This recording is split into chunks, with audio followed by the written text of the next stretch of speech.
মন্দিৰৰ প্ৰথম যিটো অংশ আছে এই অংশক নাটঘৰ বুলি কোৱা হয় আমি নাটঘৰটোৰ পৰা লাহেকৈ ভিতৰলৈ সোমাই গৈছো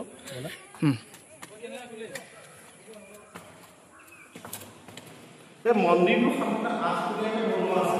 আৰু ইয়াত দেৱ দেৱতাৰ যিখিনি মূৰ্তি আছে দুৰ্গা মহিষা মন্দিৰৰ ৰূপটো সাধাৰণতে দেখা পোৱা যায় আৰু এইবিলাক দেখিছেনে 1 2 3 4 5 6 7খন এই তলখনে 8খন অৰ্থাৎ 8খন যেতিয়া এইপিনে পাইছো এইপিনেও 8খন আছিল অৰ্থাৎ 16খন মানে সাধাৰণতে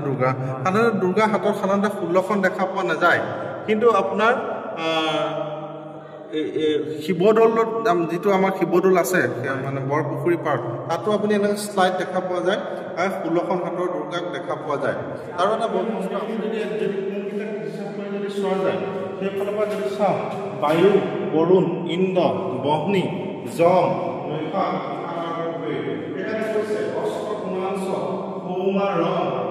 তত্ত্ব দিকৰ বাচিনী এই 8জন দেৱতাক যদি প্ৰাতঃকালত স্মৰণ কৰে নিজৰ দিক নীতি আৰু পাৱাৰটো বাঢ়ি যায় এই ওপৰত যিটো চাৰ্কুল আছে সেই চাৰ্কুলটো এই অংশ শব্দ বা ধ্বনি বা যদি ওম কৰা যায় এটা ভাইব্ৰেশ্যন হৈ যায়